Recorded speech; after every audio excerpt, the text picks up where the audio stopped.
Okay, so या लेक्चरमध्ये घेऊन आलो आहे आपण आपलं मोमेंट ऑफ इनर्शियाचा नेक्स्ट क्वेश्चन. प्रॉब्ली ह्या टाईपचा हा लास्ट क्वेश्चन आहे. यानंतर एक अजून क्वेश्चन आहे जो मी तुम्हाला होमवर्क म्हणून देईल. ऑफकोर्स जर तुम्हाला आला नाही तर मी त्याचं एक सोल्युशन बनवून ठेवेल जे तुम्हाला मी सेंड करेल, अदरवाईज व्हिडिओमध्ये अपलोड करून देईल. काहीतरी करूया. पण हा लास्ट क्वेश्चन राहील या टाईपचं. याच्यानंतर आपण बिल्टअप सेक्शन पाहणार आहे. आतापर्यंत आपण जॉमेट्रिकल फिगर्सबद्दल बघत होतो. आता याच्यानंतर आपण वेगळ्या टाईपचे काही सेक्शन्स पाहणार आहे. ओके, सो बघा आता क्वेश्चन काय दिला आहे. एक lamina consist of a semicircle and a triangle that shown in the figure. Calculate the moment of inertia about the reference axis AB. तर एक AB ॲक्सिस आपल्याला दिलेला आहे आणि या AB ॲक्सिसच्या अबाउट आपल्याला ह्या बॉडीचा, ज्याचा असा काहीतरी शेप आहे, या बॉडीचा आपल्याला मोमेंट ऑफ इनर्शिया काढायचा आहे. तर क्लिअरली दिसतंय तुम्हाला एक सेमीसर्कल आहे आणि एक ट्रायंगल आहे. तर मी काय करेल, इथून कट करून घेईल.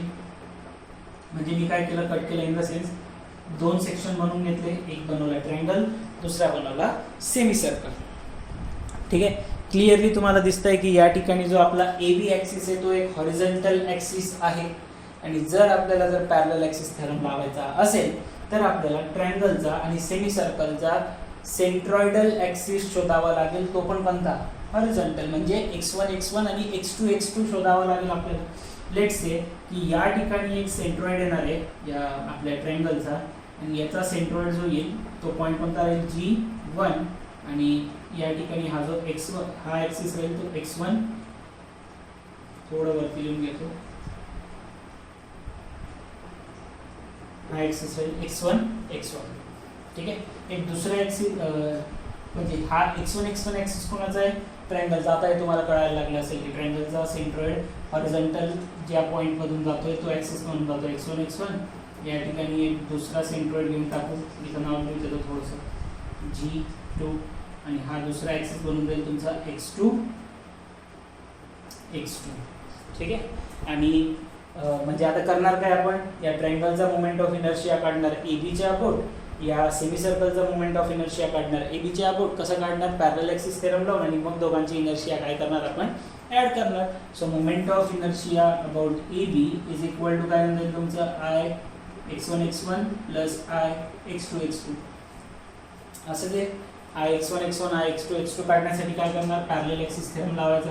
सो पॅरलल ॲक्सिस थेरम काय सांगतो, that IG1 plus A1 H1 square plus IG2 plus A2 H2 square असं देतं. IG1 plus A1 H1 square plus IG2 plus A2 H2 square दिसतंय ना. हां, ना यासाठी आपल्याला सगळ्या व्हॅल्यूज काढाव्या लागतील. IG1 A1 H1 IG2 A2 H2. पहिले एरिया आणि H1 H2च्या व्हॅल्यूज काढून घेऊ. Area A1 is equal to ट्रायंगलचा एरिया. पहिला फर्स्ट सेक्शन आपण ट्रायंगलला घेतलेलं आहे ना.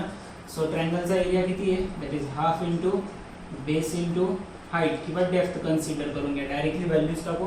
बेस किती ट्रायंगलचा मेन्शन आहे नाही, तर इथं तुम्हाला दिसतंय का बघा, ही व्हॅल्यू दिली तुम्हाला. काय की हा जो सेमी सर्कल आहे त्याची ही रेडियस जी येणार आहे, रेडियसच येईल ना. हा पूर्ण सर्कल आहे, हा सर्कल आहे, हा अर्धा सर्कल, ही काय आहे त्याची रेडियस. ही रेडियस आहे. तर हे किती राहतं, दिस इज नथिंग बट हे पण रेडियस, हे पण रेडियस. तर 2 टाइम्स ऑफ रेडियस. म्हणजे ट्रायंगलचा जो बेस आहे तो कितीचा आहे, 2 टाइम्स ऑफ रेडियसच्या बरोबर. म्हणजे हे जर 50 आहे तर हे डबल किती होऊन जाईल, 100. So base of the triangle किती राहील, 100 mm. आणि what is the height of the triangle, height of the triangle सुद्धा किती आहे, 100 दिलेली आहे. सो हिअर 1/2 इंटू 100 इंटू 100 जे काही आन्सर येईल तुमचं काय म्हणेल, area of the triangle mm स्क्वेअरमध्ये. ठीक आहे. काय तर व्हॅल्यू मी चेक करून सांगतो तुम्हाला. नेक्स्ट A2 काढून घेऊ. So here A2 is equal to semi सर्कलसाठी एरियाचा फॉर्म्युला, सर्कलचा एरियाचा फॉर्म्युला πr स्क्वेअर. आणि सेमी सर्कलसाठी काय करतो आपण, त्याला divide by 2. Pi into R ची value, what will be the radius, 50. So इथं काय होईल, 50चा स्क्वेअर डिवाइड बाय 2. सो इथं काय येणार आहे, इंटू एरिया. हे कशामध्ये भेटेल तुम्हाला, mm स्क्वेअरमध्ये. H1 आणि H2. H1 H2 काय राहतं, आता तुम्हाला हे कळून गेलं असेल. H1 म्हणजे काय राहतं, डिस्टन्स बिटवीन 2 पॅरलल ॲक्सिस. तर x1 सोबत आपण कोणामध्ये मोमेंट हे लावतोय, काय म्हणतो आपण, पॅरलल ॲक्सिस थेरम कोणामध्ये लावतोय, x1 आणि AB, x2 आणि AB. म्हणजे हे पाहिजे तुम्हाला, this will be your distance H2 and this will be your distance h1. तर h1 आणि h2 काढण्यासाठी तुम्हाला ह्या व्हॅल्यूज काढाव्या लागतील. इथून याचं अंतर किती आहे, इथून याचं अंतर किती आहे, हे व्हॅल्यूज फाइंड आउट करावं लागेल है ना. मग त्याच्यासाठी आपल्याला काय करावं लागतं, त्या सेंट्रॉइडची पोझिशन शोधावी लागेल की तो ट्रायंगलचा सेंट्रॉइड कुठं आहे, G1ची व्हॅल्यू किती आहे, G1 कोणत्या पॉईंटवर आहे ते बघावं लागेल. व्हर्टिकल पॉईंट पाहिजे ना आपल्याला, व्हर्टिकल डिस्टन्स पाहिजे, म्हणजे हे डिस्टन्स लागेल तुम्हाला, हे वाला इथून त्याच्या बेसपासून तर त्याच्या हाईटपर्यंतचा डिस्टन्स, आणि हे डिस्टन्स लागेल, हे तुमचा h2 आहे. ओके, मग आता यासाठी पण मी तुम्हाला कंडिशन शिकवलेले आहेत की हॉरिझॉन्टल ॲक्सिस पासून व्हर्टिकल पहिल्या बॉडीचा जो सेंट्रॉइड राहतो ते डिस्टन्स किती राहतं तुमचं, that will be equal to बेसपासून इथलं जे डिस्टन्स राहतं, आता ॲक्सिसपासून राहतं ॲक्च्युली ते, पण या ठिकाणी ॲक्सिस आणि सेंट्रॉइड मधलं डिस्टन्स जे आहे ते h1 आहे. ॲक्च्युली हा h1 म्हणजेच काय तुमचं y1 बार बी राहील, आणि हा h2 म्हणजेच काय आहे तुमचं y2 बार पण राहील. सो कसं करणार बघा, आता हे डिस्टन्स काढूया आपण, कारण मला हे माहिती आहे हे किती आहे 50, आणि हे जे काही वरचं ते आपल्याला भेटून जाईल h1. या ठिकाणी या सेंट्रॉइडचं डिस्टन्स काढावं लागेल. त्यापूर्वी a1 आणि a2 ची व्हॅल्यू काय आली ते एकदा लिहून देतो मी तुम्हाला. a1 ची व्हॅल्यू आलेली तुमची, कुठे गेले ते a1 ची व्हॅल्यू, ओके हां ठीक आहे, a1 ची व्हॅल्यू आली तुमची that is 5000 mm². Okay, so here 5000 mm², आणि a2 ची व्हॅल्यू येणार आहे तुमची that is 3926.99 3926.99 mm². या दोन व्हॅल्यूज येणार आहेत. ठीक आहे, आय होप इथपर्यंत क्लिअर झालं असेल h1 h2 काय आहे, a1 a2 काय आहे. तर आता h1 आणि h2 काढण्यावर आपण फोकस करूया. बघा आता h1 h2 कसं काढायचं आहे. तर आपण सगळ्यात पहिले h1 काढूया. आता तुम्हाला माहिती असेल की आपण ज्यावेळेस ट्रायंगलसाठी इनर्शियाचे फॉर्म्युले लिहिलेले आहेत ना, त्यावेळेस मी तुम्हाला सांगितलं होतं की ट्रायंगलचा जो सेंट्रॉइड राहतो तो ट्रायंगलच्या बेसपासून h/3 हाईटवर राहतो है ना. ट्रायंगलच्या बेसपासून तो सेंट्रॉइड जो आहे तो h/3 हाईटवर राहतो, म्हणजे हे जे हाईट आहे this will be the height h/3. पूर्ण ट्रायंगलच्या हाईटच्या किती राहते ती 1/3 राहते. ट्रायंगलची हाईट किती आहे, ट्रायंगलची हाईट किती आहे 100, आणि हे खालचं किती आहे 50. तर मी असं लिहू शकतो का की h1 इज इक्वल टू 50, जे इथलं डिस्टन्स आहे हे डिस्टन्स, प्लस हे वरचं h/3, 50 प्लस h/3. तर इथं काय 50 प्लस h ची value, what will be the value of h, height of the triangle 100 divide by 3. So इथून काय भेटेल तुम्हाला h1, ते पण कशात mm मध्ये ना. 50 प्लस 100/3, 50 प्लस 100/3 म्हणजे हे 33 आणि हे 30, तर 83.33 येऊन जाते. ठीक आहे, चला h2 काढूया. इथं क्वेश्चन रफ करतो मी, क्वेश्चनचं व्हॅल्यू काढून घेऊया h2. So here h2 is equal to h2, हे डिस्टन्स इतकं इथून इथपर्यंतच आपल्याला एवढं माहिती आहे ना. आणि तुम्हाला हे पण सांगितलं होतं मी की आता लास्ट क्वेश्चनमध्ये पण आपला सेमी सर्कल होता, त्यामध्ये मी तुम्हाला ओरडून सांगितलंय की सेमी सर्कलच्या सेमी सर्कलच्या बेसपासून त्याच्या सेंट्रॉइडचं अंतर राहतं 4r/3π. सेमी सर्कलच्या बेसपासून त्याच्या सेंट्रॉइडचं अंतर राहतं 4r/3π. तर आता इथं हा सेमी सर्कलच उलटा करून दिला त्यांनी, तर हे अंतर किती राहील सेंट्रॉइडपर्यंतचं 4r/3π. हा अंतर किती आहे तुमचं G2, आणि तुम्हाला काय माहिती आहे, हे पूर्ण अंतर माहिती आहे इथून इथपर्यंत, हे किती आहे r. तर काय करावं लागेल हे काढण्यासाठी, हे आपलं h2 आहे ना इथून इथपर्यंतचं अंतर, तर h2 काढण्यासाठी काय करणार r मायनस 4r/3π. म्हणजे इतक्या याच्यातनं आपण हे पूर्ण r मधनं इतकं 4r/3π मायनस करून टाकू. This is your 4r divide by 3π. So here पूर्ण डिस्टन्स आहे r मायनस 4r/3π. r ची व्हॅल्यू किती, radius of the semi circle 50 minus 4 into 50 divide by 3π. इथून भेटून जाईल तुम्हाला h2 ची व्हॅल्यू. h2 ची व्हॅल्यू येईल तुमची mm मध्ये, आणि h2 चा आन्सर h1 h2 किती आला पाहिजे बघून घ्या. आता h1 चा आन्सर येणार तुमचं 83, जे की लिहिलेलं आहे मी ऑलरेडी करेक्ट आहे ते, आणि h2 चं जे आन्सर येतं ते येतं 28.78. 28.78. हा पूर्ण ब्रॅकेट ना पहिले हे सॉल्व करा 200/3 पाय, तर इथून तुम्हाला H2 भेटून जाईल. ठीक आहे, झालं मग आपलं काम. H1 भेटला, H2 भेटला. आता आपण काय करणार, just put down the values over here Ig1 आणि Ig2 साठी. हे रफ करून टाकू मग आता. थोडं आपल्याला याचं काम पडणार होतं, जसं A1 ची व्हॅल्यू 5000 आहे तेवढं लक्षात ठेवावं लागेल. आपल्याला व्हॅल्यूज पुट करायचे आता. Moment of inertia about AB is equal to Ig. पहिलं मोमेंट ऑफ इनर्शिया, पहिला बॉडी कोणती आपली, पहिली बॉडी काय आपली, ट्रँगल. ट्रँगलचा मोमेंट ऑफ इनर्शियाचा फॉर्म्युला अबाउट एक्स ॲक्सिस तुमच्या नोटबुकमध्ये लिहिलेला आहे. बघा काय दिलेला आहे, काय दिलेला आहे फॉर्म्युला, dh³/36. फॉर्म्युला काय येते, dh³/36. आणि ट्रँगल राहिलं असतं आपलं, सॉरी रेक्टँगल राहिलं असतं तर bd³/12 येतं ना. इथे 12ची व्हॅल्यू फक्त 36 आहे. A1 ची व्हॅल्यू आपण काढली होती पहिलेच, किती आहे 5000. H1 ची value 83.33 bracket square plus Ig2 moment of इनर्शियाचा फॉर्म्युला कोणाचा, सेमी सर्कलचा अबाउट एक्स ॲक्सिस काय दिलेला आहे 0.11 r⁴. 0.11 r⁴. A2 ची व्हॅल्यू किती आहे 3926.99 मल्टिप्लाय बाय H2 ची व्हॅल्यू किती आहे 28.78 ब्रॅकेट स्क्वेअर. ठीक आहे, H1 H2 A1 A2 formulas moment of इनर्शियाचे सगळं काही पुट झालेलं आहे. Now put down the values. Base of the triangle किती होतं, बेस ऑफ द ट्रायंगल होतं 100. हाईट ऑफ द ट्रायंगल किती आहे 100.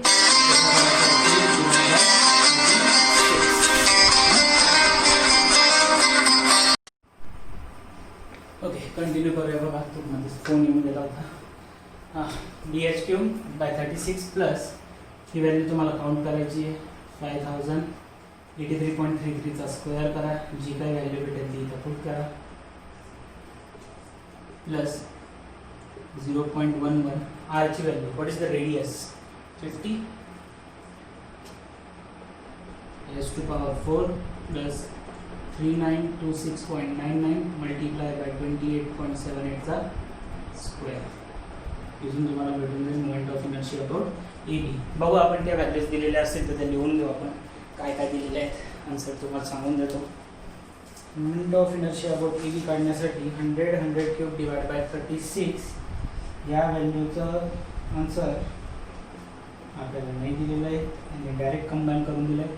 पूर्ण कॅल्क्युलेशन केल्यावर आन्सर जे येतं ते येणार आहे तुमचं 37.497 × 10⁶ प्लस पुढची व्हॅल्यू 3.94 × 10⁶. ठीक आहे, दोघांचं ॲडिशन करा आणि you will get the value of moment of inertia of AB. So here moment of inertia of AB is equal to येतो 41.437 10⁶ हे कंप्लीट सोल्युशन आहे या क्वेश्चनचं.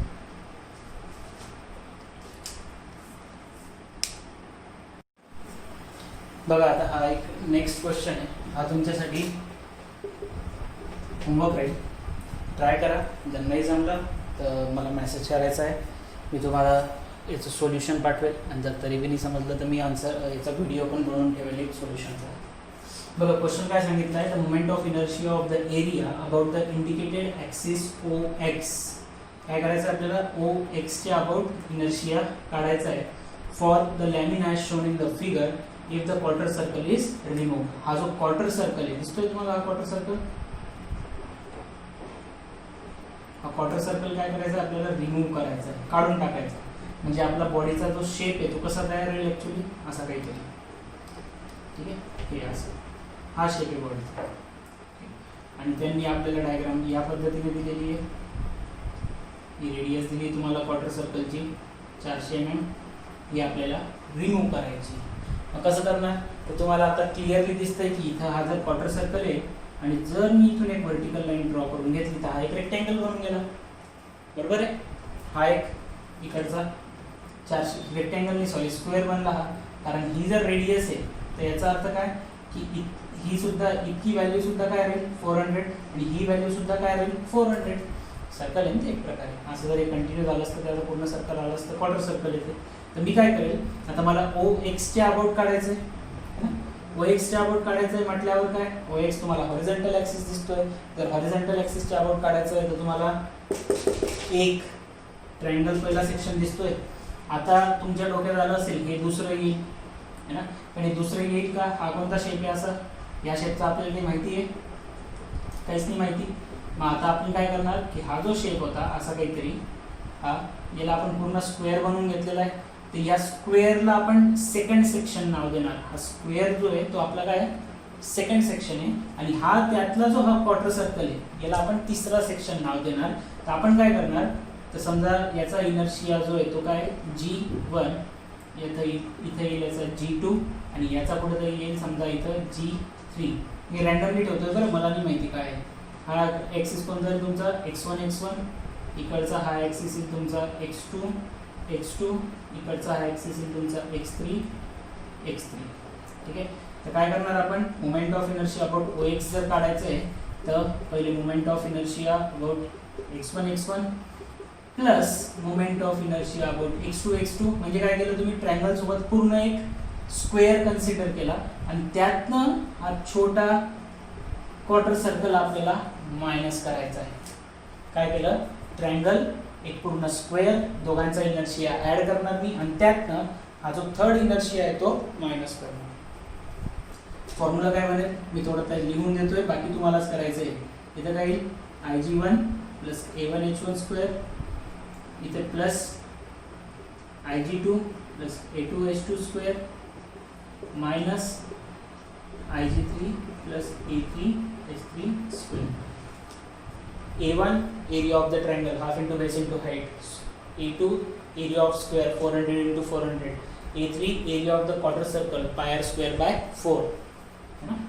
त्याच्यानंतर H1 H2 H3 काढायचं आहे. तुम्हाला माहिती आहे की base triangle of the base पासून ट्रायंगलचा जो सेंट्रॉइड आहे तो किती हाईटवर राहतो h/3. तर H1 ची व्हॅल्यू तिथून काढा. स्क्वेअरचा सेंट्रॉइड एक्झॅक्टली हाफवर येतो. Vertical distance exactly half 400/2. H2 ची व्हॅल्यू तर 200 येऊन जाईल. आणि क्वार्टर सर्कलसाठी तुम्हाला काहीतरी फॉर्म्युला लिहूनच दिला असेल. माझा पण फॉर्म्युला लक्षात नाही. मी तुम्हाला क्वार्टर सर्कलचे फॉर्म्युले लिहून दिले आहेत. त्याच्यात नक्कीच काहीतरी असं लिहिलेलं असेल बघा की क्वार्टर सर्कल, इथं जर क्वार्टर सर्कल आहे तर ही हाईट मला वाटतं 4r/3π राहते, पण तरी एकदा तुम्ही क्रॉस चेक करून घ्या. ही हाईट जर 4r/3π असेल तर ही व्हॅल्यू तुमची H3 ची राहील. Ig1, Ig2, Ig3 यांचे फॉर्म्युले तुम्हाला ऑलरेडी माहिती आहेत. सो ह्या सगळ्यांचा वापर करून तुम्ही कॅल्क्युलेशन करून आन्सर काढायचं आहे. जे आन्सर येते ते मी तुम्हाला लिहून देतो जेणेकरून तुम्हाला क्रॉस चेक करायला बरं होईल.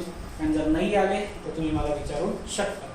तर मग तुमचं जे आन्सर येणार आहे दॅट सगळे आन्सर लिहून देतो मी, म्हणजे तुम्हाला प्रत्येक स्टेपला कुठपर्यंत तुम्ही बरोबर आहे तुम्हाला ते पण कळून जाईल. 4 0 आहे, 4 0 लिहून गेले. mm². A2 ची व्हॅल्यू येईल तुमची 160 × 10⁻³ mm². A3 ची व्हॅल्यू आली पाहिजे तुमची 125.66 × 10⁻³ mm². त्यानंतर जे H1 आहे that H1 should be 133.33 mm, H2 should be 200. हे तर मी तुम्हाला पहिले सांगून दिलं. H3 हा 4r/3π करेक्ट हेच राहतं आणि हे आन्सर आलं पाहिजे तुमचं 169.76 mm. H1 H2 H3 माहिती ना काय राहतं. H1 H2 H3 काय असणार आहे distance between this two axis ज्यांच्यामध्ये मुवमेंट ऑफ इनर्शिया आणि जो बॉडीचा सेंट्रॉइड आहे x1 बॉडीचा सेंट्रॉइड आहे लावतो कोणाच्या अबाउट आहे OX च्या अबाउट इनर्शिया काढतोय दिस डिस्टन्स H1. x2 स्क्वेअरचा सेंट्रॉइड आहे काढायचं कशाच्या अबाउट आहे OX, तर हा H2 आणि हे डिस्टन्स x3 आणि OX मधलं डिस्टन्स H3 आहे. ही H1 H2 H3 काढा. याच्यानंतर मोमेंट ऑफ इनर्शिया अबाउट OXचा आन्सर जे आहे ते 6.698 10⁻⁹ mm⁴ इतकं आलं पाहिजे. ठीक आहे. तर यासोबतच तुमचे या टाईपचे क्वेश्चन संपलेले आहेत. क्वेश्चन करायला भरपूर आहेत, करू शकतात तुम्ही तुमच्याकडे जर असतील तर मागचे क्वेश्चन पेपर वगैरे. अजून हे चॅप्टर संपलेलं नाही आहे. अजून आपल्याला moment of inertia about symmetrical and unsymmetrical built up section तुम्ही कॉलेजमध्ये शिकले असाल तर त्याला C सेक्शन, I सेक्शन है ना, L सेक्शन, चॅनल असं काहीतरी म्हटलेलं आहे. ते सगळे आपल्याला आता शिकायचे जे आपण नेक्स्ट लेक्चरपासून शिकूया. ठीक आहे. तर आजचं लेक्चर आपण इथंच संपवतोय. बाकी आपण नेक्स्ट लेक्चरमध्ये बघू. हे लेक्चर लवकर यासाठी संपलं आहे कारण तुम्हाला हा क्वेश्चन आत्ताच लगेच लेक्चर संपल्याबरोबर ट्राय करायचा आहे. नाही आलं तर मला मेसेज करा, मग मी तुम्हाला सोल्युशन पाठवेल. कुठं चुकलं आहे ते बघा व्यवस्थित. Okay, so that's it for today.